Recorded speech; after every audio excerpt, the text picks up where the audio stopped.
Welcome all to this new course on BIM.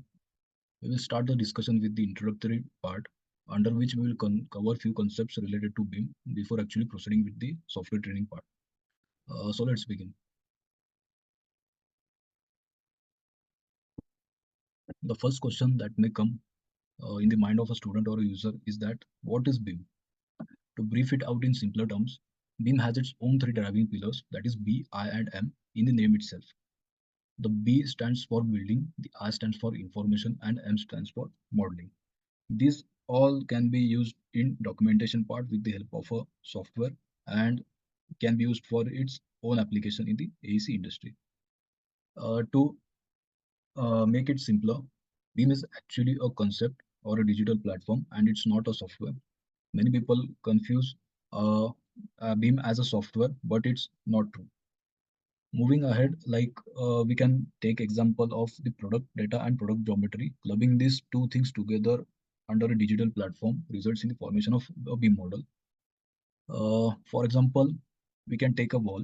The product data of a wall can be the type of wall, that is what the kind of wall to be used.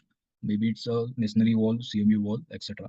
The product geometry of the wall deals with its geometry, that is length, width, that is thickness, or height. So if we have the product data and geometry and using a BIM software, that is a BIM platform, we can club this data and generate a BIM model that can be used as required in the construction industry. Okay, so let's move ahead. The next question that may come to a user is why BIM? That why there was a need for developing such a platform or concept? The answer to this question lies within the activities involved in the AEC industry. BIM gives us a great visibility on forecasting a project, helps in decision making, reaching out for various design options, plan on adopting different construction methodologies prior to the actual construction starts, and come out with a feasible outcome.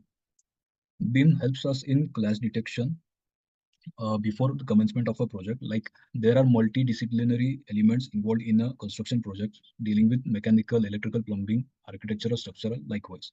So in actual real life construction, there are many issues regarding the elements clashing with each other. So BIM helps us in identification of such clashes prior to the start of the project and thus helps in rework and saving time and eventually saving the cost. BIM not only helps us in clash detection, but it has its own variety of uses. Like it can uh, help in calculating the bill of material of a project, that is model-based quantification. Assigning cost parameter to these quantifications helps us in getting the overall cost of the project in one go. Scheduling and sequencing using BIM can help us to have much greater clarity compared to the conventional way. We can plan site activities, decide on material procurement efficiently using BIM. So this overall helps us in improvised execution of a construction project and therein leading to cost saving and time saving. Okay. Moving ahead, BIM as a digital platform.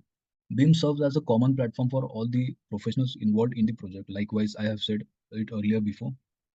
It helps us to be on the same page, like multidisciplinary professionals working in a construction activity can collaborate together under a common platform, that is under BIM.